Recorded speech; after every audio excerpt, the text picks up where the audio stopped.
할렐루야. 네, 여러분을 주님의 이름으로 환영하고 축복합니다. 잘 오셨습니다. 오늘은 하나님께서 우리와 우리가 같이 나누기 원하시는 말씀은 예언에 관한 이야기입니다.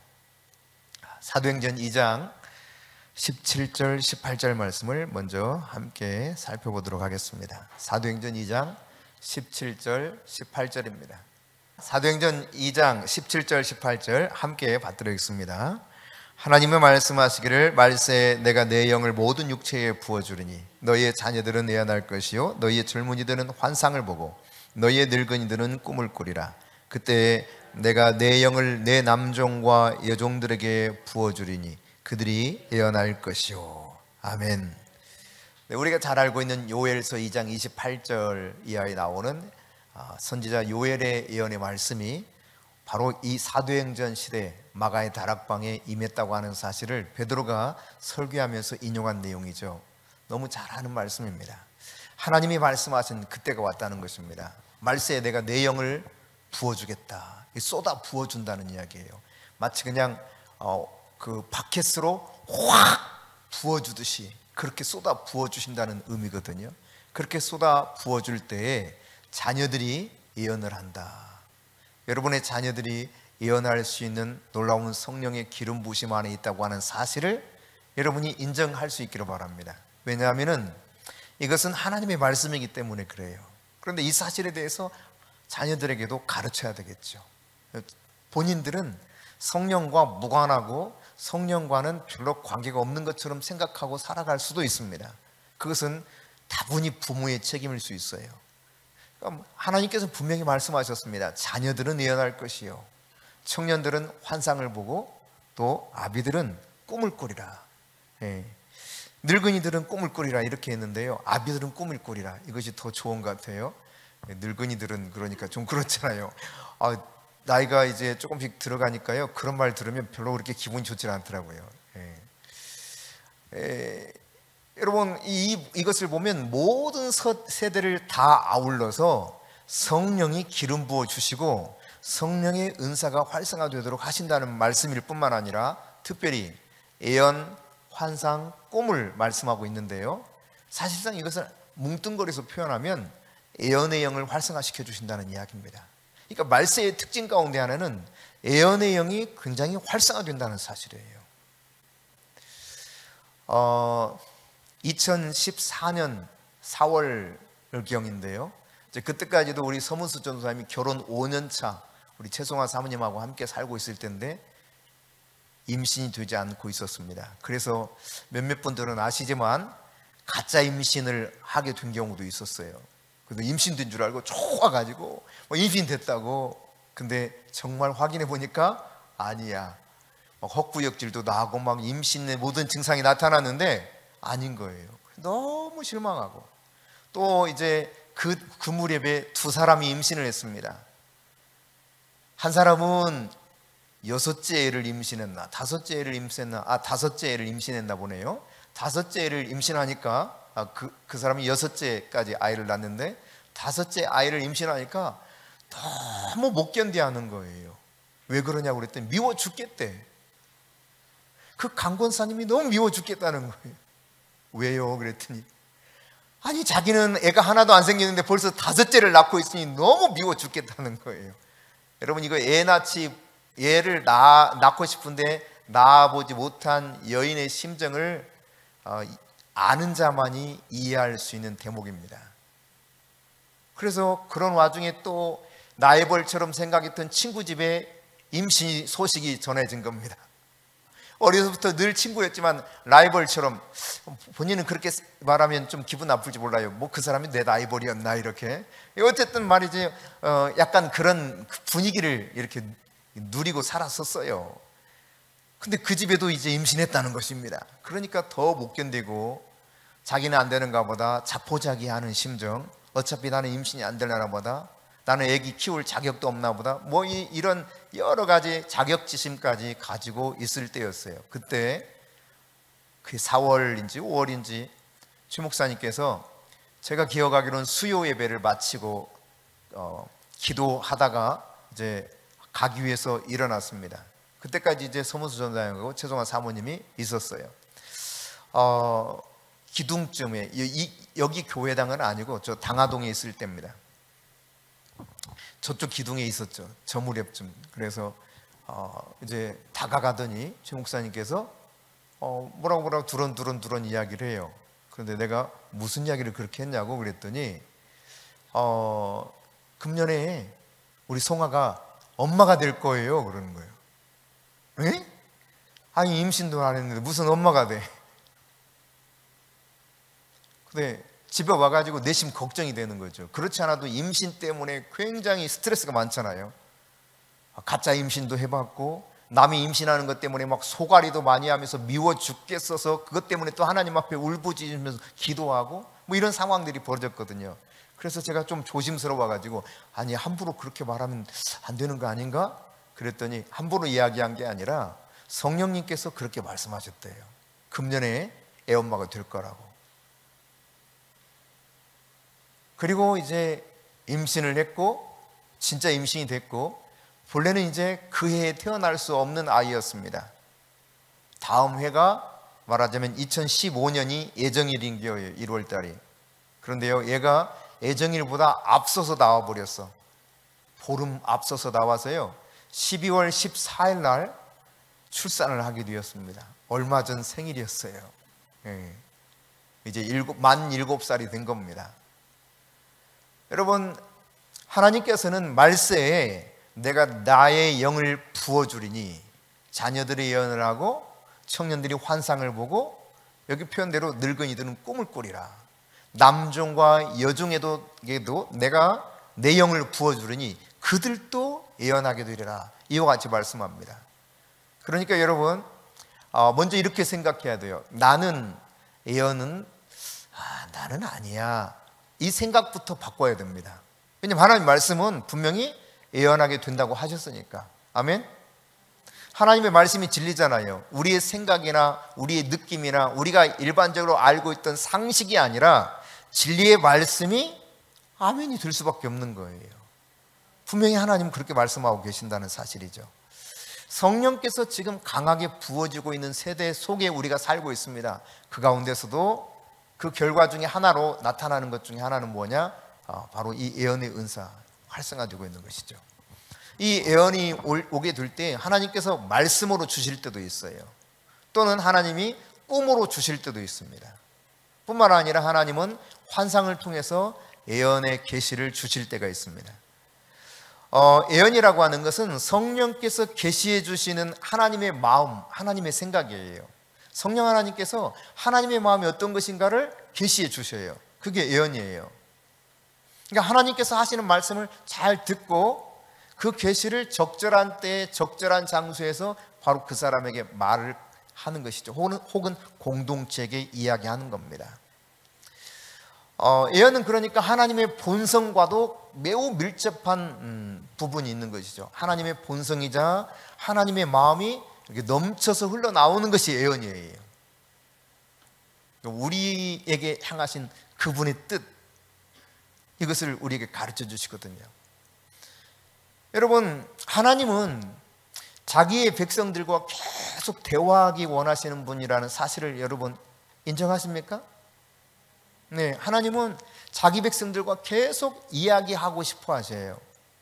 그래서 여러분 요한복음 한번 말씀 보겠습니다. 10장 3절부터 5절까지만 먼저 보겠습니다. 같이 읽습니다. 문지기는 그를 위하여 문을 열고 양은 그의 음성을 듣나니 그가 자기 양의 이름을 각각 불러 인도하여 내느니라. 자기 양을 다 내놓은 후에 앞서가면 양들이 그의 음성을 아는 고로 따라오되 타인의 음성은 알지 못하는 고로 타인을 따르지 않냐고 도리어 도망하느니라. 여러분 또 27절 보세요. 27절 같이 읽습니다. 내 양은 내 음성을 들으며 나는 그들을 알며 그들은 나를 따르느니라. 아멘.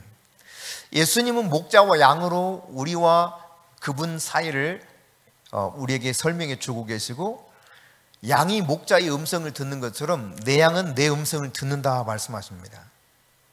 그러니까 양이 그 음성을 듣고 알기 때문에 다른 사람의 목소리를 들으면 절대 안 따라간다는 거예요. 도리어 도망한다는 거예요. 그러니까 하나님께서는 계속 우리에게 말씀하시기 원하시고 우리가 듣기를 원하세요. 하나님의 백성과 우리 사이는 이처럼 서로 말하고 듣고 이런 관계 속에서 대화하시는 분이라는 이야기입니다. 자, 고린도전서 13장을 보겠습니다. 고린도전서 13장 8절부터 10절입니다. 사랑은 언제까지나 떨어지지 아니하되 애언도 패하고 방언도 그치고 지식도 패하리라. 우리는 부분적으로 알고 부분적으로 예언하니 온전한 것이 올 때에는 부분적으로 하던 것이 패하리라. 아멘. 자, 온전한 것이 올 때는 패하여지리라 그랬어요. 그래서 이것을 지난번에도 잠깐 말씀드렸지만 상당수의 사람들은 이 온전한 것이 신약 성경이 완전히 마무리된 때로 받아들이고 있어요. 그러다 보니까 온전한 성경이 우리에게 주어졌기 때문에 더 이상 계시가 필요 없다는 겁니다. 이와 같이 이 부분을 해석을 해서 하나 여기 온전한 것이 폐하해진다고 하지 않았냐, 성경이 온전한 것이 왔으니 우리는 더 이상 이런 애언도 이런 것도 필요 없다라고 말하는데 이것은 잘못된 해석이에요. 왜? 성경은 문맥의 흐름을 잘 봐야 됩니다. 저자가 무엇을 의도하고 있는가는 문맥을 보면 알 수가 있어요. 자, 다시 한번 잘 읽어보세요. 사랑은 언제까지나 떨어지지 아니하되 애언도 피하고 방언도 그치고 지식도 피하리라. 우리는 부분적으로 알고 부분적으로 예언하니 온전한 것이 올 때에는 부분적으로 하던 것이 피하리라. 아멘. 여기 보면 온전한 것이 올 때 부분적으로 하는 것이 피하리라 그랬는데 그러면 도대체 온전한 것은 무엇인가? 12절에 보면은 이 온전한 것이 이것을 말하고 있구나라고 하는 사실을 알게 돼요. 12절 같이 읽습니다. 우리가 지금은 거울로 보는 것 같이 희미하나 그때에는 얼굴과 얼굴을 대하여 볼 것이요 지금은 내가 부분적으로 아나 그때에는 주께서 나를 아신 것 같이 내가 온전히 알리라. 자, 온전히 알 수 있는 때가 온다는 거예요. 그 온전한 것이 오게 되면 애언도 폐하고 방언도 다 폐하해진다는 거죠. 이거 할 필요가 없는 거예요. 그럼 온전한 때, 그때는 언제나 하는 거죠. 그때라고 표현하고 있는데 이거 얼굴과 얼굴을 바라볼 수 있는 때예요. 거울로 보는 것처럼 희미하질 않아. 확실하게 얼굴과 얼굴, 페이스 투 페이스로 보는 거예요. 이것은 이제 구약에서 보면은 하나님의 백성들이 하나님을 직접 대면하는 모습을 표현할 때 이와 같이 많이 표현하고 있습니다. 그래서 출애굽기 33장 11절에도 이와 같은 표현을 하고 있어요. 얼굴을 대면하여서 하나님을 직접 마주치는 거예요. 그래서 내 종 모세는 너희들과 다르다 그랬거든요. 그는 얼굴과 얼굴을 대면하여 봤다라고 말할 정도로 확실하게 하나님을 볼 수 있는 때, 알 수 있는 때, 그러면 애언이 그때는 폐하해진다는 것입니다. 게다가 뭐라고 표현하고 있냐면 나를 주님이 아시는 것처럼 나도 그분을 온전히 알게 된다는 거예요. 여러분, 우리가 지금은 이게 더듬어 보듯이 이렇게 조금씩 아는 거예요, 사실. 그러나 그때는 정확하게 모든 것을 압니다. 와, 예수님 그냥 어떻다고 설명 안 해도 예수님이 확 들어오는 거죠. 예수님이 이런 분이야. 천국이 이래. 하나님이 이런 분이야. 이걸 그냥 저절로 다 알게 되는 때가 오는 거예요. 그때는 애언도 폐하고 방언도 폐하해지는 것이죠. 그러니까 신약 성경이 정경화되는 때가 아니라 바로 주님의 재림의 때를 말하는 것입니다. 재림하셔서 오실 때, 그때는 이제 진짜 얼굴과 얼굴을 예수님하고 마주대해서 보고 이것이 진짜 진리가 어떻게 이루어졌구나 라고 하는 사실을 명확하게 알게 되는 때가 온다는 말씀이에요. 그때까지는 그러면 어떻게 된다는 겁니까? 애언은 지속된다. 아멘? 애언은 계속되는 거예요. 주님이 오시는 그때까지. 이건 폐하여지지가 않습니다. 그때까지는. 그래서 여러분, 재림의 때까지는 애언이라고 하는 것이 하나님과 우리 사이의 중요한 의사소통의 수단이에요. 아멘. 하나님과 우리 사이의 중요한 의사소통 수단 가운데 하나가 바로 애언이에요. 애언.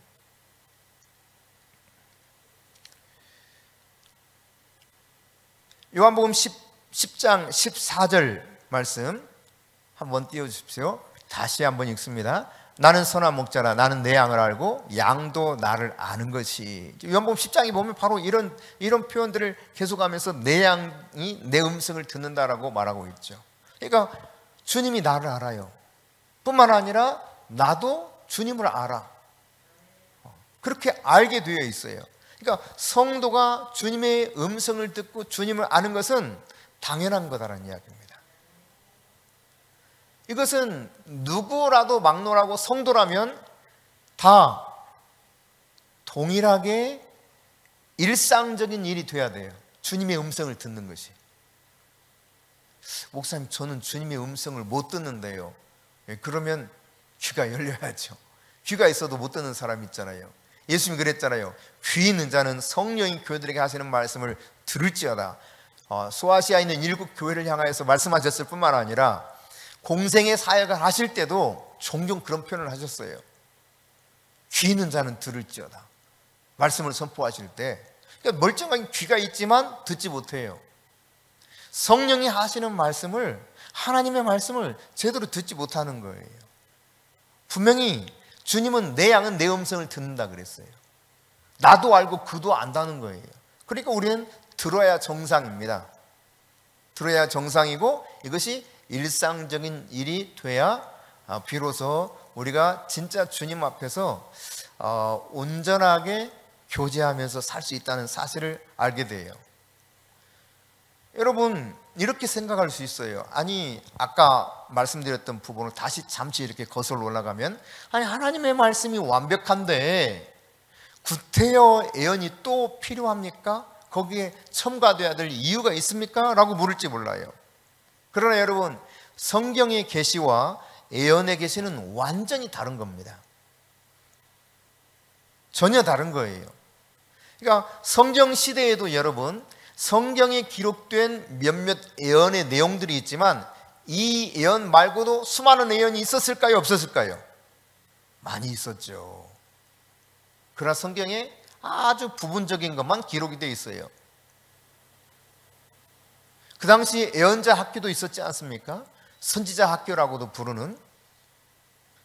분명히 역사서에 보면 이 사실들이 잘 나타나 있거든요. 그러니까 수많은 예언들이 있었지만 매우 부분적인 것만 성경이 기록되어 있고 나머지는 기록이 안 돼 있어요. 그러니까 성경의 계시와 예언적 계시는 차원이 다르다. 이 사실을 우리가 깨달아야 돼요.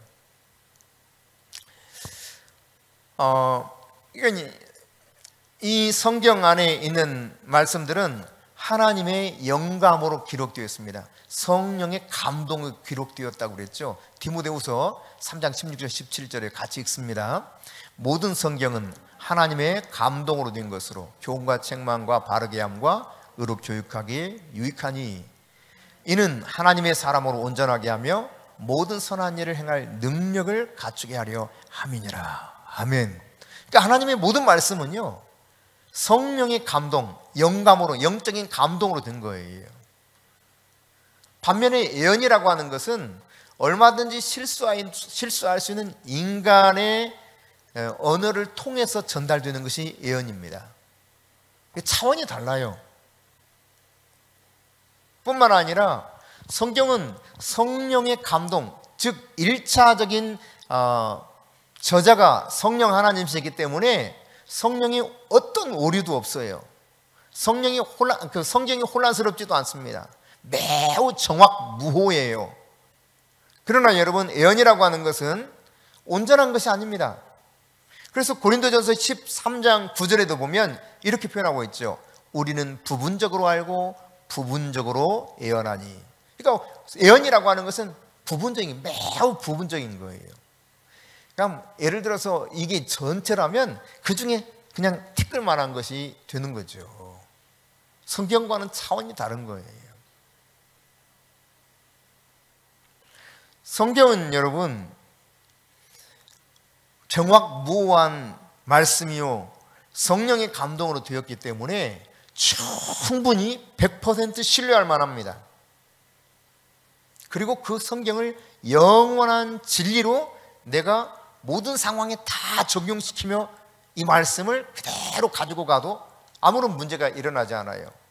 그러나 여러분, 예언이라고 하는 것은 이렇게 부분적인 것이기 때문에 분별이 필요합니다. 분별.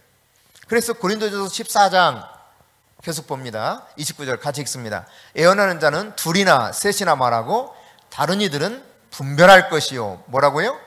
분별하라는 거예요. 분별. 그 다음 계속해서 봅니다. 데살로니가서 5장 20절 21절에요. 시작. 애언을 멸시하지 말고 범사에 헤아려 좋은 것을 취하고. 애언을 멸시해서는 안 되지만 정말 하나님께서 말씀하시는 진짜 좋은 애언이 뭔가를 제대로 알고 그것을 취하라는 거예요. 그러니까 애언은 이렇게 부분적으로 알고 부분적으로 예언하는 것이기 때문에 일단 분별이 필요해. 진짜 하나님으로부터 이것이 온 것인가?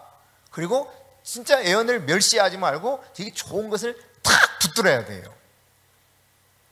그러니까 애언을 여러분이 받아본 경험이 있는 분들이 많을 거예요. 근데 애언을 받으면 사람들이 보통 어떻게 하느냐? 그냥 애언 받았어. 그걸로 끝내버려요. 아니에요, 여러분. 애언은 성취시켜야 되는 것 중에 하나입니다. 애언은 조건적인 것이 거의 대부분이에요. 만일 너희들이 이러이러하면, 이런 조건절이 앞서 있는 내용들이 거의 대부분이죠. 선지자들을 통해서 예언하실 때도 마찬가지입니다. 심지어 여러분, 하나님께서 직접 모세를 통해서 말씀하실 때도 어떻게 하느냐? 내가 너희들 가나안 땅으로 데려가리라 했는데 여러분, 그 예언이 다 성취됐습니까? 100%? 아니에요. 대략 최소한 대략 100만 이상은 광야에서 죽었어요. 60만 명의 장정 중에 단 2사람만 그 예언의 말씀을 인정하고 받아들여서 가나안 땅에 들어갔죠. 여호수아, 갈렙. 하나님이 분명히 약속하시고 그들을 이끌어냈는데 들어가질 못했어요. 단 2사람만 들어갔단 말입니다. 왜? 그들이 주님의 말씀에 순종함에 따라가지 못했기 때문이에요. 그러니까 예언이라고 하는 것은 자동적으로 이루어지는 게 절대 아닙니다. 물론 특수한 경우에 그런 것들이 있을 수는 있어요. 하지만 거의 95% 이상, 아니 99%에 가까울 겁니다. 이런 것들은 내가 성취해 나가야 되는 것들이에요. 예언의 말씀을 들었을 때 믿음의 선한 싸움을 통해서 이것을 성취해 가야 돼요. 그래서 바울이 디모데에게 말할 때에도 네가 안수받을 때 받았던 그 예언의 말씀을 가지고 선한 싸움을 싸우라고 권면을 받고 있지 않습니까? 자, 그런 측면에서 우리는 이 예언이라고 하는 것을 분별하고 그 다음 좋은 것을 취해서 이루어가야 된다고 하는 사실을 이제 생각해 봤습니다. 그러니까 성경은 모든 시대, 모든 사람에게 적용되지만 예언이라고 하는 것은 현재 하나님께서 말씀을 통해서 특수한 상황에 대해서 특별한 방향을 제시해 주는 거예요. 제가 전에 그 설교 시간에도 잠깐 언급했습니다만은 어느 날 이렇게 주일 오전 예배를 드리고 있는데, 그래서 설교를 하고 있는데 하나님께서 예언적인 계시를 주시는 거예요. 그래서 제가 설교하면서 입으로는 설교하고 영어로 이제 교통하는 거죠.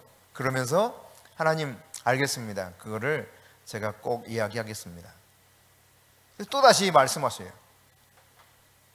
이거를 이야기해라. 그래서 네, 알겠습니다. 그러면 설교 끝나고 할게요. 그리고 이제 설교를 조금 더 하고 있는 거예요. 아니, 지금 말해라. 그래서 제가 설교를 중단하고 제가 하나님 지금 이렇게 말씀하고 계십니다 하고 이 예언의 말씀을 나눈 적이 있어요. 특정한 사람, 가족을 향한 예언이었어요. 권 집사 가정이었죠.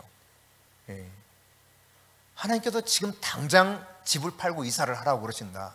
사실 나는 이 말씀을 들었을 때 이것은 하나님 지금 말씀해 주고 계시는데, 이 말씀을 들었을 때 내가 다 예배가 끝나면 처음에 이야기하려고 그랬는데 다시 이야기하라고 그랬어. 그러면 설교 끝나고 이야기하겠다고 그랬는데 하나님이 설교를 중단하고 지금 이야기하라고 그러신다.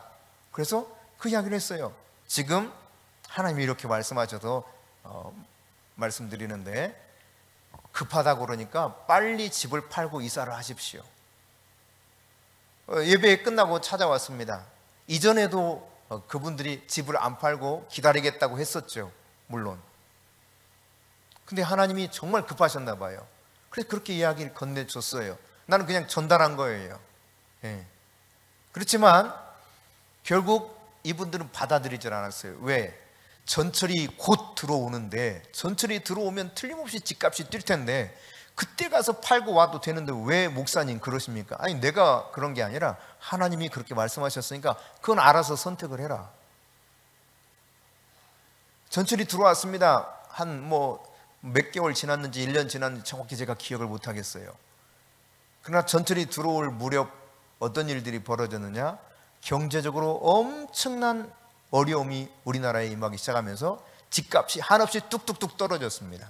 그래서 결국 어떻게 되느냐? 1억 이상 손실을 봤어요. 그때 팔았으면 그만큼 1억 이상은 덜 손실을 보는데 1억 이상 집값이 떨어져 버렸어. 결국 빚만 남고 집을 다 넘기고 월세로 이사를 오게 됐죠. 쫄딱 해가지고요. 그러니까 여러분, 예언이라고 하는 것은 상황에 대해서 특별하게 하나님께서 그 사람들에게 방향을 제시할 때가 있어요. 반면 그 친구예요. 어느 날 이제 하나님께서 또 그 친구 김집사지요. 김집사님, 하나님께서 갑자기 사업하라 그러시는데 사업 준비하세요. 준비가 전혀 안 됐어요. 이 사람은 신용불량자입니다. 신용불량자에다가 허리도 안 좋아서 디스크 증상이 있고, 하나님이 사업을 하고 그러시니까 준비해서 해보세요. 근데 이제 그 가정 안에서도 일어났던 하나님의 역사들이 있기 때문에 그 말씀을 소홀히 듣진 않고 뭔가 해보려고 이렇게 막 발버둥 치면서 찾아보는 거예요. 그래서 어떻게 그 다음 주에 만나가지고 어떻게 알아봤냐고 그랬더니 자기가 알아봤는데 아버지가 사업 자금 안 대주신대요 그래요. 아니, 아버지를 통해서 사업하시는 게 아니라, 사업하라고 한 게 아니라 하나님이 방법을 열고 계신다고 그랬으니까 하나님께 방법이 있으니까 실제로 한번 도전해서 찾아봐라. 틀림없이 하나님이 열어주실 거다. 아버지의 도움이 아니라 하나님이 정말 하시는 걸 이거 알 수 있도록. 방법이 없는데요. 내 이름으로 그 핸드폰 하나도 살 수 없는 신용불량자인데 목사님 어떡하죠? 아니, 하나님 말씀하셨으니까 분명히 길이 있을 거예요. 해봐요. 알아보기 시작했습니다. 그리고 혹시 모르니까 자기 아내인 박 집사 이름으로 대출을 신청해보고 자기 이름으로 은행에 대출을 신청했어요. 근데 이게 웬일이에요? 자기 아내는 신용불량자가 아닌데 대출이 안 된대. 자기는 신용불량자, 국세 체납, 수년간 국세를 체납한 게 너무 많아가지고 이게 신용불량돼서 아무것도 못하는 상황이었어요. 그냥 하루 벌어 하루 먹고 살고 있던 그때예요. 그런데 신청했는데 대출이 된대. 그래서 자기도 깜짝 놀라가지고 내가 국세 체납 신용불량자인데 어떻게 그게 됩니까? 국세청에서 들어가 봤는데 이게 없는 거야. 체납자 명단에 아무리 뒤져봐도 안 나와. 그래서 결국은 대출이 나왔습니다. 대출이 나와가지고 목사님, 대출은 나왔는데 진짜 걱정입니다. 사업 준비 하나도 안 했는데 덜컥 사업을 시작하면 이거 요즘같이 어려운 때, 그때도 경기가 무척 안 좋았을 때예요. 요즘처럼 어려운 때 이거 어떡하죠? 걱정하지 말고 하나님이 하라 그러셨으니까 해봐라. 그 대출을 받아가지고 시작했어요. 근데 그 일을 시작하기 전 한 달 전부터 목사님, 제가요 진짜 소원이 있습니다. 뭔데? 그랬더니 자기가 교회에서 지금 제일 11조를 많이 하고 싶다는 거예요. 얼마를 하고 싶은데 그랬더니 한 달에 100만 원 하고 싶다는 겁니다. 한 달에 100만 원. 그러냐고. 하나님께 기도하라고. 하나님 왜 그거 못 들어주겠냐고. 그런데요 여러분, 사업을 전혀 준비하지 않고 그냥 순종해서 그 일을 알아보다가 덜커덕 사업을 시작했는데 첫 달에 11조가 100만 원이 나왔어요. 그러니까 여러분, 상황에 맞게 하나님께서 뭔가 특별한 방향을 제시한단 말이죠. 예언을 통해서. 그러니까 여러분, 예언은 중요합니다. 우리가 결코 그냥 소홀히 대할 문제가 아니라는 사실이에요. 왜 중요하냐? 하나님께서 중요하다고 말씀하셨어요. 자, 여러분, 고린도전서 14장 1절 함께 읽습니다. 사랑을 추구하며 신령한 것들을 사모하되 특별히 예언을 하려고 하라. 특별히 하려고 해야 될 필요성이 있는 중요한 거라는 거예요. 그런가 하면 여러분, 고린도전서 14장 39절 읽어봅니다. 같이 읽습니다. 그런즉 내 형제들아, 애언하기를 사모하며 방언 말하기를 금하지 말라. 애언하기를 사모하라 그랬어요. 사모하라. 이 사모하라 이 말은 갈망하라 그런 뜻이에요. 그러니까 여러 은사들이 있지만 하나님께서 특별히 사모하라고 한 딱 한 가지 은사가 애언입니다. 애언. 그만큼 중요하다는 이야기예요. 애언은 하나님께서 중요하다고 말씀하고 계셔요. 그래서 여러분, 애언이 중요한 겁니다. 간절히 사모해야 될 필요성이 있는 그 은사가 애언이다. 하려고 하라 그랬어요. 하려고 하라고. 특별히 애언을 하려고 하라. 여러분이 그러므로 애언을 하려고 계속 시도하시기 바랍니다. 애언의 영을 부어줘도 내가 하려고 하지 않으면 이것이 내 안에서 활성화되지 않습니다. 자, 여러분, 자전거는 보통 누구라도 자전거 타는 법을 배우면 조금만 연습하면 타요, 못 타요? 물론 특수한 경우 못 타는 사람들을 일부 보기도 하지만 거의 대부분은 자전거 탑니다. 처음에 자전거 배울 때 얼마나 무서웠는지 몰라. 우리 때는 이 낮은 자전거 이런 거는 구경하기 어려웠어요. 굉장히 부잣집만 있었고, 어른들이 타는 자전거 그걸 가지고 발을 그 중간에 이렇게 다리 가위처럼 이렇게 다리 이렇게 넣어가지고 배우는 거라. 그다음에 바퀴가 돌아가는 축에 발을 탁 딛고 올라가서 안장을 겨우 앉아도 톡탁 톡탁 톡탁 톡탁 이렇게 타야 되거든. 그러다가 브레이크를 잡고 내릴 때도 홀짝 뛰어서 내려야 돼. 그러다가 초보자는 이게 말이지 브레이크도 잘 안 잡아줘. 그리고 그렇게 타다가 말이지 넘어지기를 수도 없이 했어. 그렇지만 어떻게 돼요?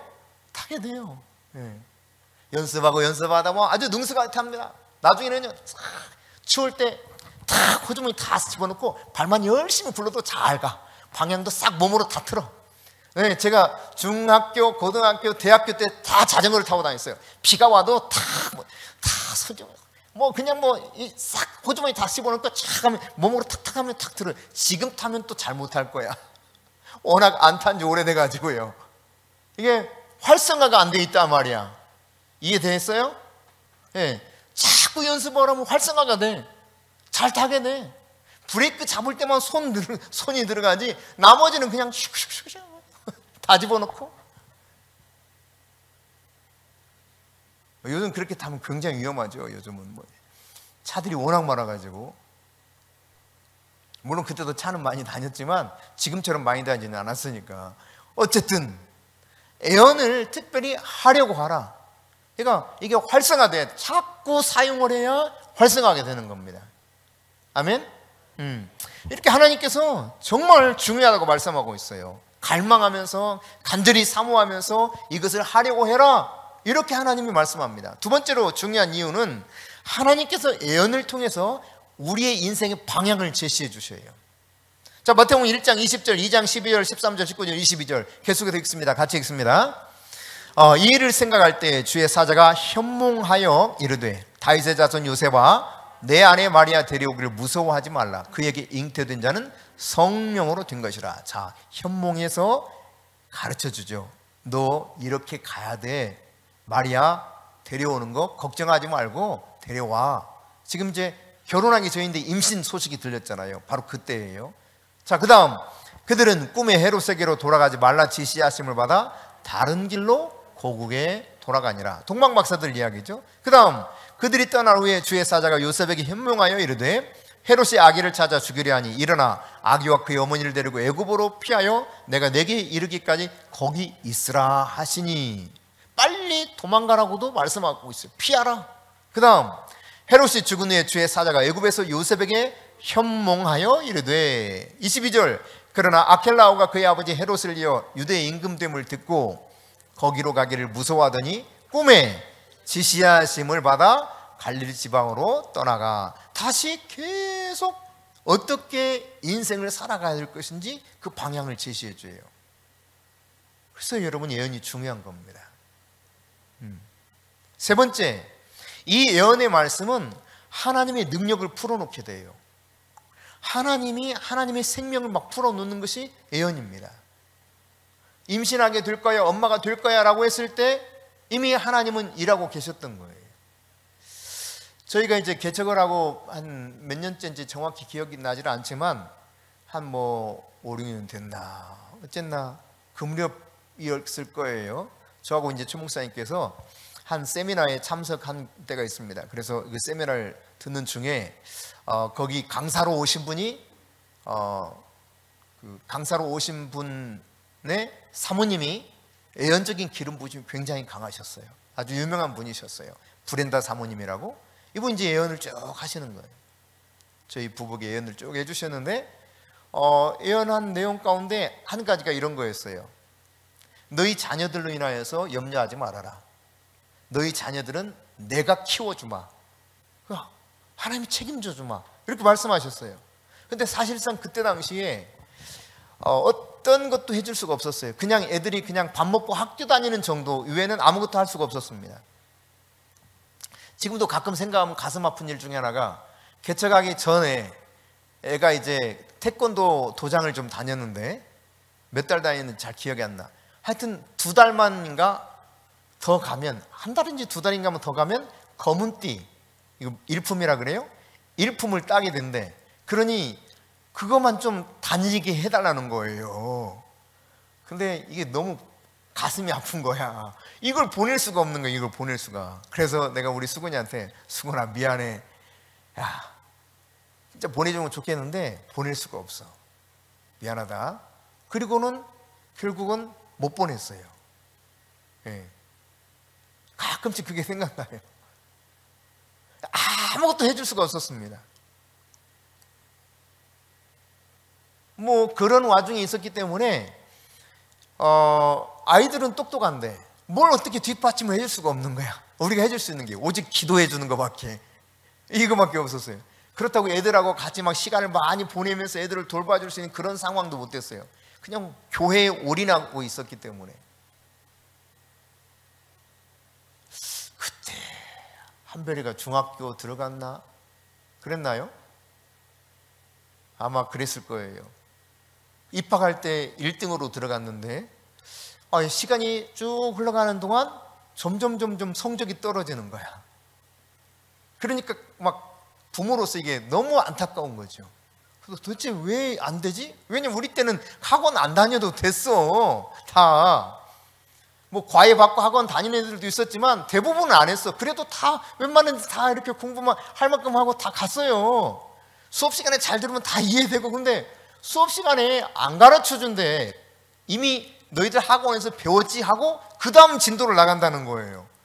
아니 이놈의 학교가 무슨 놈의 이놈의 학교가 이런 학교가 다 있냐. 그랬더니 다 그렇다는 거예요. 그러니 모를 수밖에. 이게 특히 수학이 너희들 학원에서 배웠지 하고 지나가 버린다는 거야. 얼마나 애가 타는지 기가 막힌 거죠. 이게 학교 교육이 완전히 공교육이 무너진 거야. 어쨌든 그런 와중에 이제 이 예언의 말씀을 듣게 됐어요. 그러니까 한편으로는 힘이 생기는 거죠. 하나님이 책임져 주셨겠구나. 결과적으로 여러분, 우리 아이들이 하나님의 은혜 가운데서 정말 하나님의 은혜로 자라나고 있는 모습을 저희도 보고 여러분도 목격하고 있잖아요. 정말 하나님이 함께 하시는구나. 그러니까 예언이라고 하는 것이 이처럼 우리로 하여금 하나님의 능력을 막 덧입게 해줘요. 하나님의 생명이 우리 안에 들어오게 만들어줘요. 그 예언의 내용을 붙잡고 기도할 수 있기를 바랍니다. 그러면 하나님의 힘과 하나님의 능력과 하나님의 생명이 우리 안에 부어지는 거예요. 할렐루야.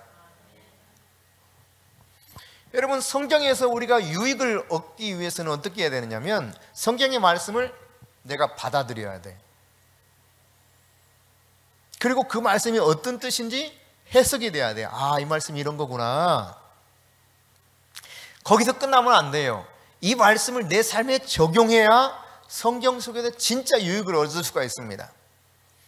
여러분, 예언도 이런 과정이 필요해요. 예언의 말씀을 내가 받아들입니다.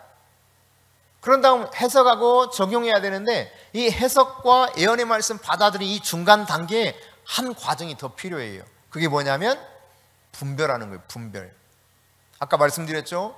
예언은 부분적으로 하는 것이기 때문에 분별이 필요해요. 분별. 그러니까 예언을 듣고 받아들이고 이것을 분별하고 이 말씀이 이런 거, 이 예언의 말씀이 이런 거구나 해석이 됐으면 이것을 내가 내 삶 속에 그대로 가져와서 적용시키며 가야 돼요. 하나님이 이렇게 하시는구나. 이걸 내가 그대로 받아들여서 가는 거예요. 그렇게 될 때 하나님이 내 안에서 일하기 시작합니다. 그런데 여러분, 예언하는 사람이 하나님의 음성을 듣고 예언할 수도 있어요. 그렇지만 이런 경우도 있다는 사실을 알아야 돼요. 성경에서도 이런 내용이 나오는데 자기의 마음, 자기의 생각을 이야기할 때도 있습니다. 에레미야서 23장 26절, 에스겔 13장 17절 여러분 보면 거짓을 예언하는 선지자들이 언제까지 이 마음을 품겠느냐. 그들은 그 마음에 간교한 것을 예언하느니라. 괜찮아, 좋은 일이 있을 거야. 이렇게 자기의 마음속에서 아주 간교한 이 예언의 말을 통해서 사람들의 마음을 홀짝 잡아들여서 자기 이익을 취하려고 하는 이런 식으로 예언을 할 수 있단 말이죠. 계속해서 에스겔 13장 17절 읽어봅시다. 너인 자야, 너의 백성 중 자기 마음대로 예언하는 여자들에게 경고하며 예언하여, 이와 같이 말씀하고 있죠. 그러니까 마음에 있는 것들을 자기 마음이 이런 생각이 들어. 근데 이것이 마치 예언인 것처럼 말을 해버려요. 이런 경우들이 실제로 있더라는 이야기죠. 그런가 하면 심지어 이런 경우도 있어요. 사단이 속이려고 작정하는 이런 경우도 있습니다. 역대하 18장에 보면 이런 내용이 자세하게 나오거든요. 20절 21절만 같이 읽어봅니다. 한 영이 나와서 여호와 앞에 서서 말하되 내가 그를 꾀겠나이다 하니 여호와께서 그에게 이르시되 어떻게 하겠느냐 하시니 그가 이르되 내가 나가서 거짓말하는 영이 되어 그의 모든 선지자들의 입에 있겠나이다 하니 여호와께서 이르시되 너는 꾀겠고 또 이루리라 나가서 그리하라 하셨은즉. 여러분, 사탄이 이렇게 거짓말도 하게 만들어 버려요. 그러니까 예언은 반드시 분별이 필요합니다. 정말 이것이 하나님께로부터 나온 것인가 라고 하는 것을 분별해야 돼요. 자, 이런 분별을 그러면 우리는 어떻게 알 수 있는가? 하나님으로부터 온 것인지 아닌지 알아야 될 거 아니에요. 분별이 필요하다고 그랬으니까. 그럴 때는 여러분 성경의 전체적인 내용과 모순이 되는지 안 되는지를 먼저 살펴봐야 돼요. 그 예언의 말씀이 성경적이지 않으면 그것은 예언이 잘못된 것입니다. 성경의 정신과 성경의 뜻이 그 속에 같이 들어있어야 돼요. 그런가 하면 그 예언의 말씀을 들었을 때 내 마음에 확 막 믿음이 생기는지, 이것도 하나의 분별의 요소 중에 하나입니다. 그 말을 들을 때 확 이렇게 믿음이 와. 그 다음 또 예언의 말씀을 어떤 사람한테 들었는데 어느 날 성경을 읽다 그 말씀에 관계된 말씀이 확 또 들어와. 또 설교 시간에 확 또 들어와. 혹은 어떤 사람이 나에게 와가지고 말씀을 나누다가 말이지 내가 예언을 들었던 말씀을 같이 막 나누어. 또 다른 사람이 예언을 하기도 해. 이렇게 다양하게 하나님은 확인할 수 있도록 은혜를 주셔요. 그러니까 이런 과정들을 통해서 우리는 예언이 하나님께로부터 왔는지 아닌지를 분별할 수 있는 겁니다. 여기까지 이해되셨어요? 좋아요. 그러니까 그렇게 분별할 뿐만 아니라 잘 모르겠으면 한 가지 최후의 방법이 있어요. 어찌 보면 좀 쉬운 방법이에요. 어떤 방법이 있을까? 예언의 영이 활성화된 영적인 사람에게 찾아가서 내가 이런 예언을 받았는데 이거 하나님으로부터 온 것이 맞을까요? 이렇게 묻는 거예요. 그럼 굉장히 쉽죠, 그렇죠? 쉬워요. 그러니까 여러분이 예언을 누군가로부터 받았다 그러면은 예언의 영이 활성화된 분에게 와서 이렇게 물으세요. 그냥 이렇게 예언을 받았는데 이거 어떻게 생각해야 돼요? 물으면 인간적인 대답이 아니라 성령께서 영을 통해서 깨닫게 하셔. 이것이 하나님으로부터 왔는지 아닌지를 분별하게 하셔. 이거는 경험적으로 사역을 해보면 알 수가 있어요. 하나님께로 왔구나. 이 사인을 주셔요, 사인을.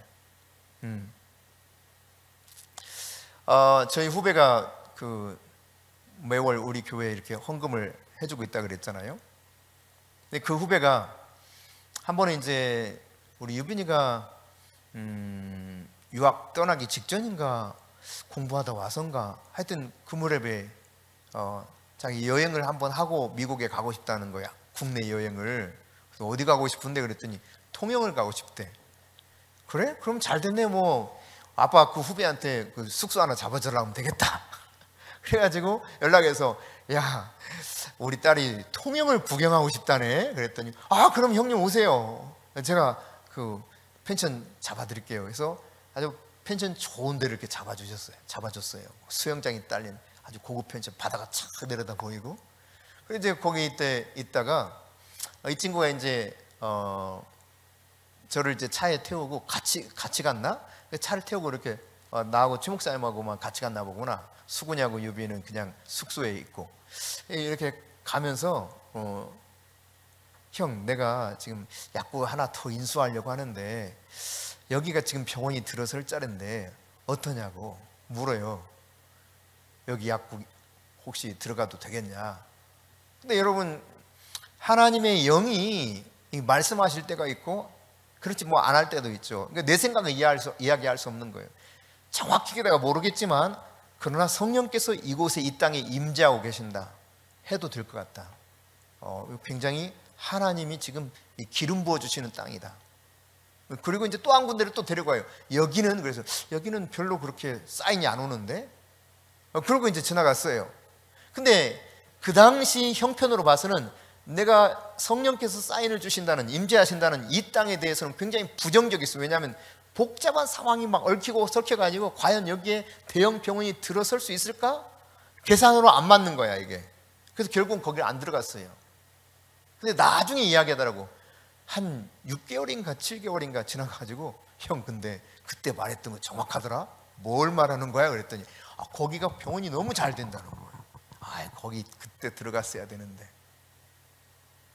거제도에 병원 들어갈 때도 그랬거든요. 그 병원 옆에 약국에 여기 지금 하나가 나왔는데 어디 가면 좋겠냐고. 근데 하나님께서 막 사인을 주셔요. 그래서 거기 붙잡아라. 막 신생병원이에요. 신생병원. 신생병원은 위험성이 있거든요. 근데 하나님이 사인을 주셔서 거기 붙잡아라. 근데 거기서 소위 대박이 나고 있어요. 뭐 어려운 때도 거기는 잘 되고 있어. 신기하게 잘 되고 있어. 그러니까 그냥 애언이 잘 분별이 안 된다 그러면 굉장히 좋은 방법 중에 하나가 그냥 묻는 거예요. 쉬운 방법이죠. 물론 하나님이 여러분이 스스로 분별할 수 있도록 성경과 모순되는지 혹은 하나님께서 반복해서 말씀하고 계시는지 내 안에서 그 말씀을 들었을 때 막 믿음이 일어나는지 이런 것들을 통해서 확인할 수 있어요. 이렇게 해서 애언을 분별하면서 그것이 하나님께로부터 왔는지 아닌지를 확인해 가라 이 말입니다. 아멘? 그 애언은 또 해석이 필요합니다. 해석. 근데 애언에 대해서 잘못 해석하면 엉뚱한 방향으로 가버릴 수 있거든요. 여러분 어떤 애언을 받았다, 내가 환상과 꿈을 통해서 계시를 받았다 할지라도 여기에 대한 해석이 굉장히 중요한 것입니다. 해석을 제대로 하느냐 못하느냐에 따라서 엉뚱한 길로 가버릴 수도 있고 정말 하나님이 의도한 것을 깨닫고 갈 수도 있는 거예요. 자, 이런 해석이 요구되는데 먼저 어떻게 해야 되느냐, 하나님 앞에 그 해석을 어떤 내용인지를 기도하면서 구하세요. 하나님 이게 도대체 무슨 뜻이에요? 이렇게 기도하면 돼요. 쉽죠? 기도해 보세요. 그렇게. 예레미야서에 보면은 24장 1절 이하에 쭉 기록되어 있는데요. 에레미야 시대에 이게 느부갓네살이 유다 백성들을 왕과 더불어서 포로로 끌어간 직후에 일어난 일인데 에레미야가 환상을 본 거예요. 환상을. 무슨 환상을 봤냐면 광주리에 무화과 열매가 가득한 게 있는데 한 광주리에는 좋은 무화과 나무가 있고 열매가 있고 한 광주리는 나쁜 무화과 열매가 있는 거예요. 이게 본 게 다야. 그래서 하나님 이게 뭐예요? 이런 거죠. 하나님 이게 뭐예요?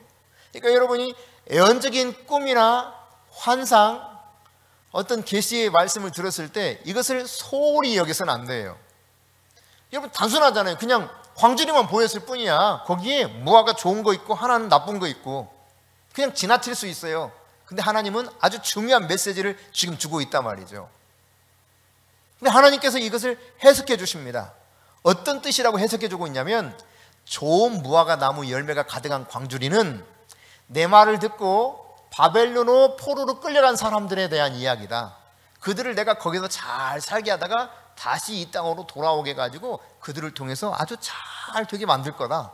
반면 나쁜 무화과 나무 열매는 뭐냐? 시드기야 왕과 비롯해서 고위 관직을 가지고 있는 사람들이 내 말을 듣지 않고 또 남은 그 예루살렘에 살기 원하거나 혹은 애굽으로 내려가 가지고 그 재난에 피하려고 한 그 사람들인데 이게 다 완전히 멸망을 당할 것이다. 이런 예언을 하는 내용이었어요. 이런 내용을 담고 있는 환상, 그냥 그림, 아주 단순한 그림이잖아요. 그 단순한 그림 속에도 하나님은 많은 것을 지금 굉장히 중요한 메시지를 이야기하고 있단 말이죠. 그러니까 예언은 해석이 굉장히 중요합니다. 이 해석에 있어서 하나님께 물으라는 이야기입니다. 첫째. 그런가 하면 두 번째, 말씀을 통해서 해석을 해야 돼요. 성경의 곳곳에 보면 어떤 상징들, 예언적 그림들, 이런 것들이 어떻게 해석되어야 되는가를 성경을 통해서 가르쳐주고 있거든요. 그러니까 성경 내용을 잘 알아야 예언의 말씀을 정확하게 해석할 수 있는 지혜가 생기는 겁니다. 성경의 조예가 깊으면 깊을수록 바른 해석을 할 가능성이 매우 큰 것이죠. 말씀을 통해서 해석을 해야 돼요. 세 번째, 내 삶 속에서 하나님이 역사하시는 전후 모든 상황들, 이 관계들을 살펴보면 아, 이렇게 지금 말씀하시는구나, 아, 이렇게 인도하시는구나, 이걸 알게 돼요. 자연스럽게 그 말씀이 어떤 것을 이야기하고 있는지. 그러니까 성경의 문맥을, 전후 문맥을 알아야 정확한 해석이 나오는 것처럼 우리 인생을 살아가는 데 있어서도 우리의 과거의 삶과 앞으로 이렇게 진행될 삶을 통해서 보면 아, 이렇게 하나님이 지금 말씀하고 계시는구나, 이걸 알 수 있게 되는 거예요. 예를 들면 이런 겁니다. 이 교회 건축을 하게 될 때 아, 하나님이 정말 이거 하게 하시는구나 하는 것을 하나하나 상황을 통해서 그렇게 이끌어 가셨다고 하는 것을 제가 깨닫게 됐어요. 저는 안 하려고 한다고 그랬잖아요. 저는 하기 싫다고 한 사람 중에 하나거든. 무슨 교회 건축이냐, 안 한다. 아이고, 지금 여기 있어서 꽉 차고 나서 나중에 뭐 그때 가서 하든 말든 지금 이 상황에서 한다고 하면 이건 말도 안 된다. 근데 하나님이 하나하나 사인 주면서 이끌어가기 시작한 거예요. 그리고 결과적으로 내가 거기에 동의할 수밖에 없었어. 아, 하나님이 이렇게 하시네? 하나님도 이렇게 하시네? 이렇게 하시네? 야, 진짜 이렇게 해버렸네? 여기까지 온 거예요. 한 가지 더 있다면 이것도 역시 쉬운 방법입니다. 은사가 있는 사람을 통해서 이게 어떤 뜻이에요? 물으면 돼요. 하나님께로 온 것도 이거 하나님께 온 거 맞아요? 묻듯이 이것은 무슨 뜻이에요? 가서 물으면 돼요. 쉽죠? 정 안 되면 그렇게 물으면 돼요. 네. 아주 쉬운 거예요. 이거 어떤 뜻이에요? 이렇게 물으면 돼요. 여러분, 애굽의 바로 왕이 꿈을 꿨습니다. 정말 굉장히 중요한 꿈을 꿨기 때문에 자신이 다스리고 있는 나라에 있는 지혜자들을 다 불러 모아서 이 꿈을 해석해라 하는데 해석을 못 하는 거야. 그러면 난리가 나니까 술 맡은 관원장이 2년 전 사건이 떠올랐어.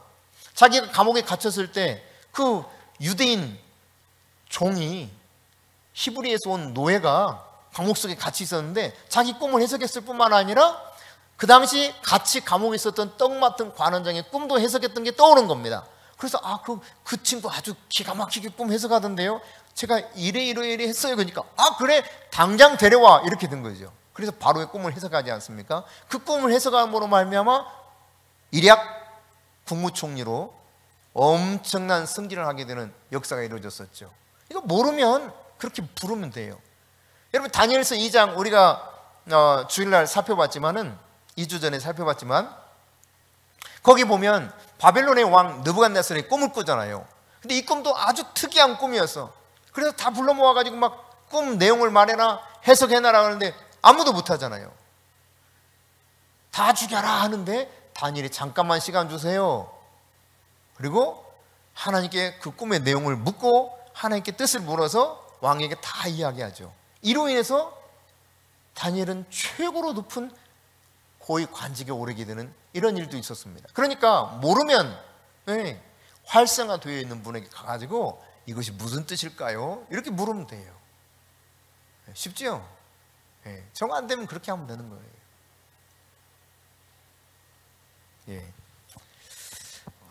그러나 이런 예언을 받았다 할지라도, 그래서 해석이 됐다 할지라도 그것을 내 삶에 적용하지 않으면 아무것도 안 돼요. 그러니까 예언을 행동으로 옮기는 것이 굉장히 중요한 것입니다. 예언을 행동으로 옮기지 않으면 그것이 이루어지기가 참 어려워요. 거의 대부분 이루어지지 않습니다. 거의 대부분. 저희가 미국의 덴버에 집회에 갔을 때인데요, 그때 국제전화가 왔어요. 그 교회로 전화가 와가지고 자기가 애를 낳고 싶은데, 애를 가지고 싶은데 병원에서는 지금 애를 가지면 안 된다는 거예요. 왜 그러냐 그랬더니 자궁에 혹이 있어서 이거 문제가 생길 수 있다는 거예요. 이 혹을 떼어내는 수술을 하고 나중에 임신하더라도 그때 하는 게 좋겠다. 이게 병원의 이야기인데 어떻게 했으면 좋겠냐는 그런 이야기였습니다. 네, 하나님께 제가 묻고 이 말에 대해서 어떻게 대답해야 될 것인지 하나님이 저에게 감동을 주셨어요. 그래서 걱정 하나도 하지 말고 그냥 지금 바로 얘를 가져도 됩니다 그랬어요. 아, 정말요? 정말 그러시라고. 아무런 문제가 없을 거니까 애를 가져도 되겠다. 그래서 저는 정상적으로 애를 가진 줄 알았어요. 나중에 출산하고 나서야 부부 사이가 너무 안 좋아가지고 애는 가지고 싶은데, 둘 다 남편도 아내도 애는 가지고 싶은데 부부 사이가 너무 안 좋아가지고 시험관 아기를 임신한 거예요. 그래서 제가 하나님이 기뻐하는 일이 아니었는데, 그 이야기가 아니었는데 좀 아쉽다. 다시 몇 년이 흘렀어요. 목사님 애를 갖고 싶은데요. 가지세요. 그때도 역시 하나님 말씀하셨어요. 그러나 정상적인 방법으로 아이를 갖기 원하신다. 그러니 마음을 이렇게 좀 서로 바꿔서 시도를 해봐라. 그랬더니 그때는 하나님의 말씀을 받아들였습니다. 그러니까 내가 어떻게 적용해야 될 것인가, 이것은 선택이, 내가 하는 것에 따라서 하나님이 거기에 따른 하나하나 과정을 인도하시죠. 아까 말씀드린 권 집사, 김 집사의 경우도 마찬가지죠. 적용을 어떻게 하느냐고. 내가 다 들었어. 그러나 내 삶에 그것을 어떻게 내가 받아들여서 적용할 것인가. 거기에 따라서 한 사람은 이것을 안 받아들이고 거부했고, 한 사람은 도저히 이해가 안 되지만 하나님이 그렇게 말씀하셨다니까, 목사님을 통해서 그렇게 말씀하셨다니까 그냥 그러면 할게요, 순종하고 갔어요. 그 결과는 첫째 달에 11조를 100만 원 하게 되더라. 사업을 전혀 예상도 못한 사람이. 그러니까 내가 그 말씀을 어떻게 적용하느냐가 굉장히 중요한 것이죠. 내가 설령 한 가지 주의해야 될 사항 가운데 하나는 이런 겁니다. 내가 예언의 말씀을 받았다 할지라도 이 말씀을 내가 지금 해야 되는지 안 해야 되는지, 이것도 하나님께 여쭤봐야 됩니다. 그러니까 무조건 내가 하나님으로부터 어떤 계시를 받았다고 해가지고 막 다 이야기하면은 이것이 도리어 문제를 키울 수도 있어요. 하나님께서 침묵하게 하실 때는 침묵하셔야 돼요. 내가 예언의 계시를 받았다 할지라도. 그렇지 않으면 이것이 문제가 됩니다. 오히려 그런 경우는 하나님이 어떠한 상황들이 알게 하시면서 중보하게 해줘, 중보. 그리고 가장 적절한 타이밍에 하나님이 말하게 하셔요. 이걸 잘 깨달아 가면서 예언 사역을 감당해야 조금 더 효과적으로 영혼들을 섬길 수 있다는 이야기입니다.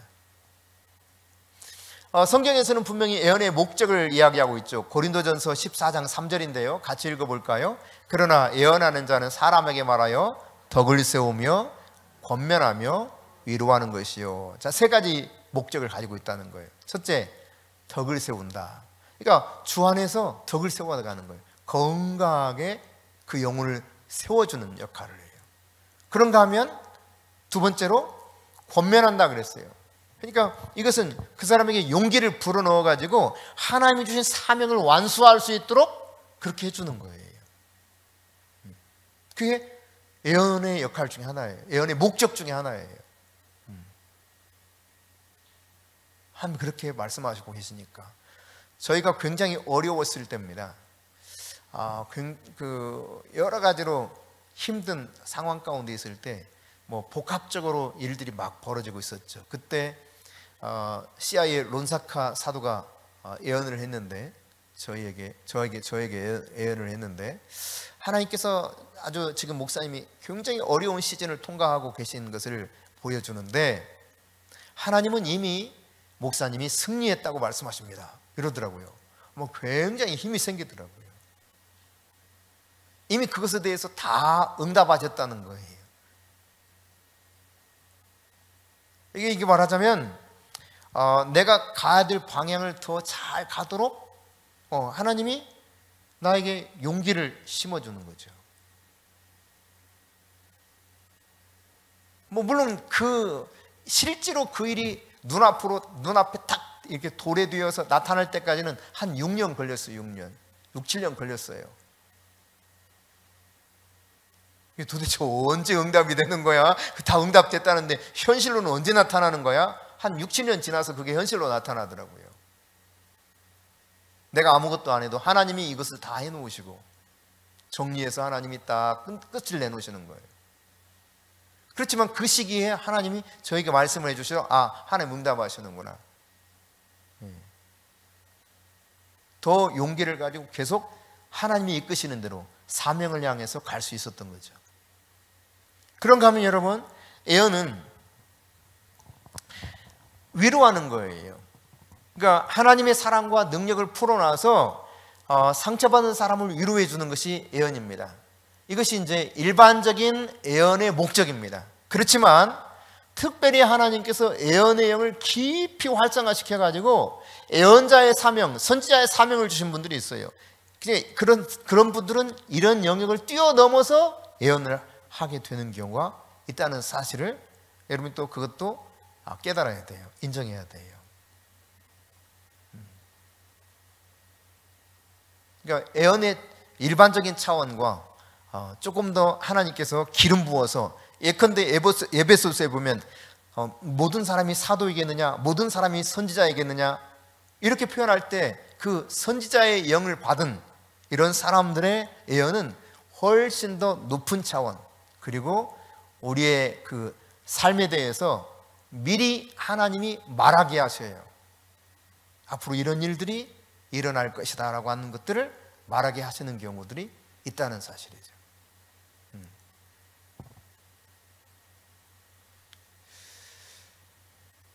마지막 부분 한번 정리하고 오늘 함께 기도하기를 원합니다.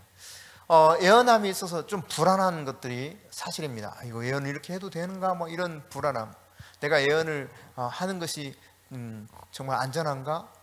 이런 생각도 들고, 여러분이 이런 예언함에 있어서 안전장치를 할 수 있다면 첫째, 어떻게 하면 되냐면 지도자의 권위 아래서 예언을 하면 돼요. 교회 지도자의 권위 아래서 예언을 하면 안전해요. 하나님은 권위의 하나님이자 질서의 하나님이십니다. 그래서 그 권위 아래서 일하게 하셨어요.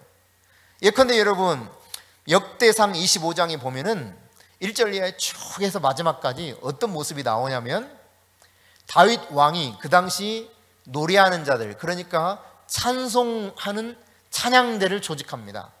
헤만, 여두둔, 그리고 아삽, 헤만, 여두둔 이 사람이 그 찬양 대장들이었는데 아삽 같은 경우는 그 아들들과 더불어서 거룩한 노래를 하게 만들어요.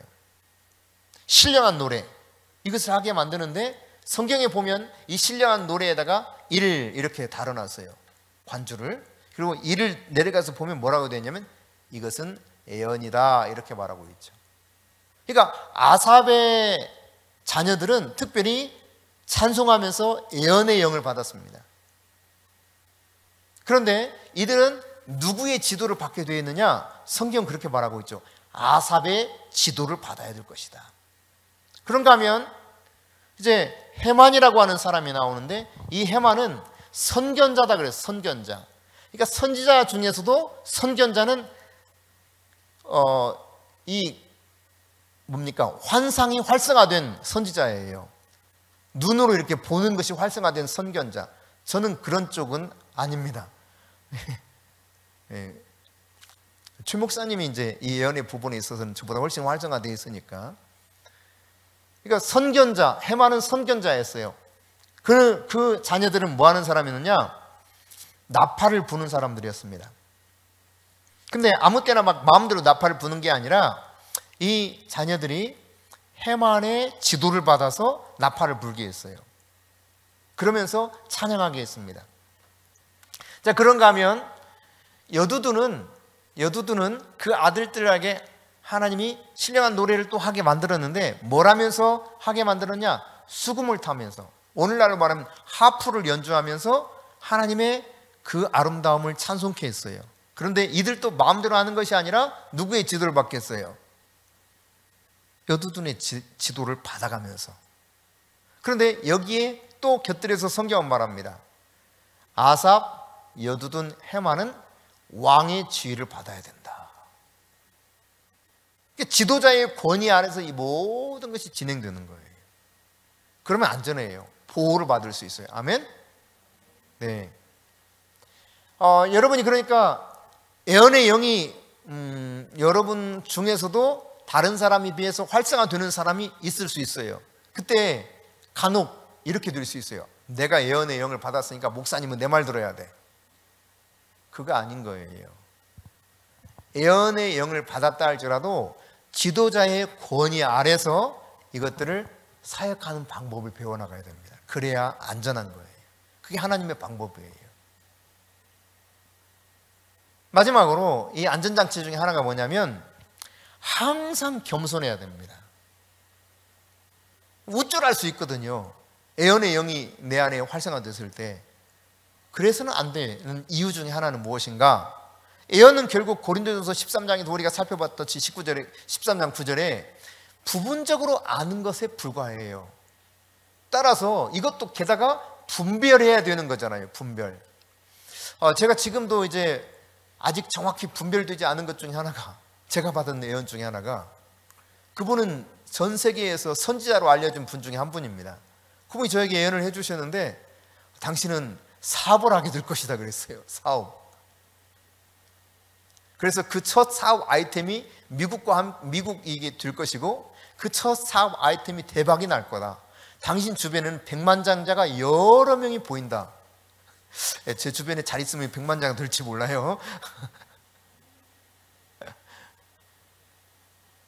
그래서 계속 이 부분에 대해서 생각하면서 가끔 생각할 때 기도합니다. 하나님 진짜 그 선지자를 통해서 저에게 말씀하신 거라면 어느 날 내가 사업을 한다고 할 텐데, 여러분 그때 가서 제가 사업한다고 그러면 아니 목사님 무슨 사업을 합니까? 이러지 마시고 하나님 때가 됐나 보다 이렇게 생각하면 돼요.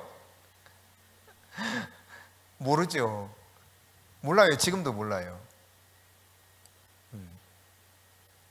너무나 이분이 아주 유명한 선지자인데 이분이 그렇게 말씀하셔서 전혀 내가 생각하지 못했던 이런 상황들에 대해서 그때 한참 교회에 완전히 올인하고 있을 때, 전적으로 하나님께 올인하면서 교회에 올인하고 있을 때 그런 예언을 해주시더라고요. 그래서 하여튼 그 예언이 독특하게 남아있어요. 제 마음 가운데 와 있는 예언 몇 가지, 이렇게 늘 마음에서 떠나지 않는 예언 몇 가지가 있습니다. 그 중에 하나예요.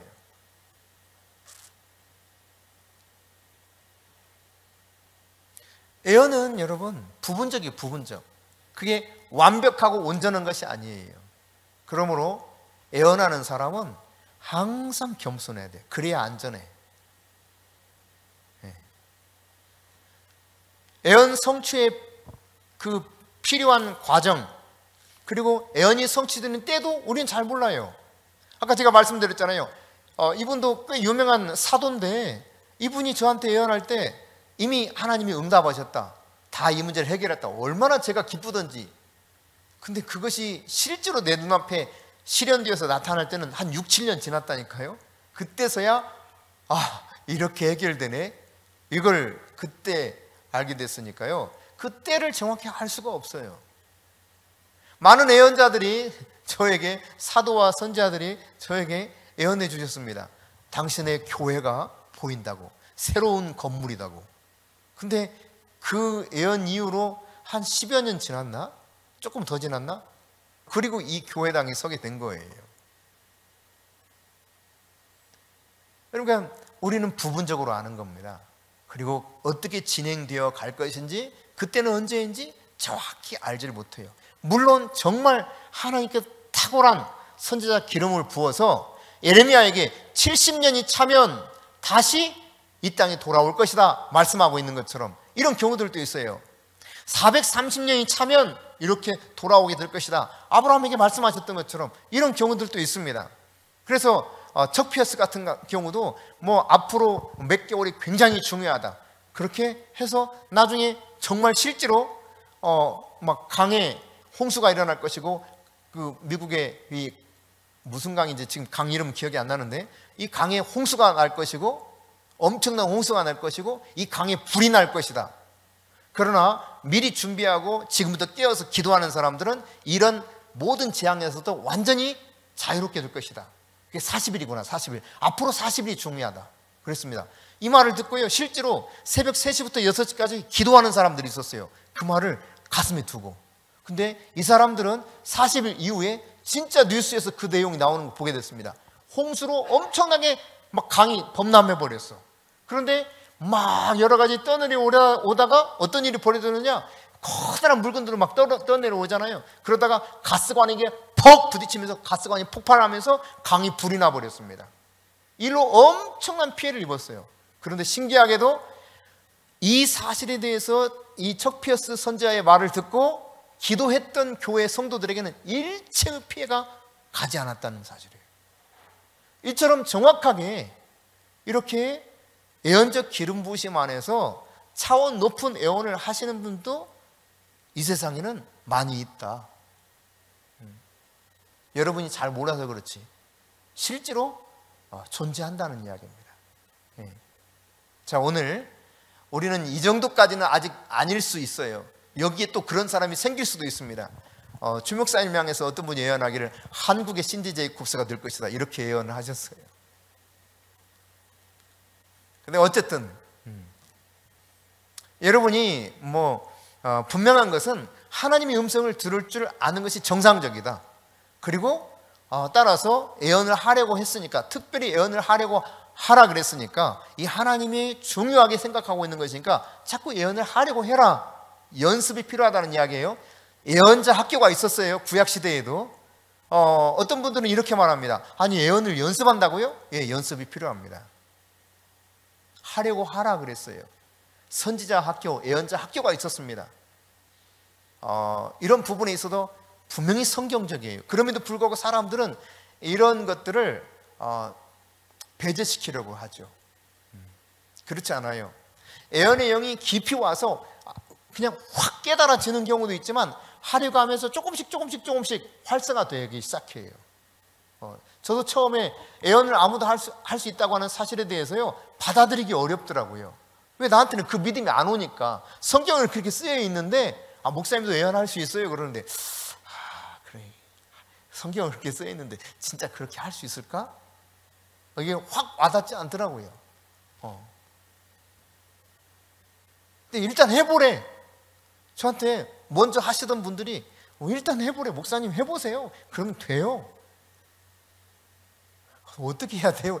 일단 입을 벌리세요 그러더라고요. 어떤 분이 예언을 받으러 오거든 그냥 입을 벌리래 일단. 그러면 성령께서 알아서 이렇게 말하게 하실 거라고. 내 안에서 일하시는 성령을 믿고 하라는 거예요. 처음에는 이게 굉장히 어색하고 힘들었습니다. 그런데 나중에는 깨닫게 돼요. 아, 성령이 이렇게 하게 하시는구나. 성령이 이렇게 말씀하시는구나. 그러나 여러분 부분적으로 안다는 사실을 깨닫고 겸손하게, 하지만 내 안에서 예언이 활성화될 수 있도록 여러분이 하나님의 말씀을 잘 받아들여서 말세에 내가 내 영을 부어주시겠다 말씀하시고, 예언하고 환상을 보고 꿈을 꾸고 남종과 여종들 그들에게도 예언하게 하리라 하셨던 말씀처럼 여러분도 이러한 은사가 활성화될 수 있기를 특별히 기도하고 계속 하려고 하실 수 있기를 바랍니다.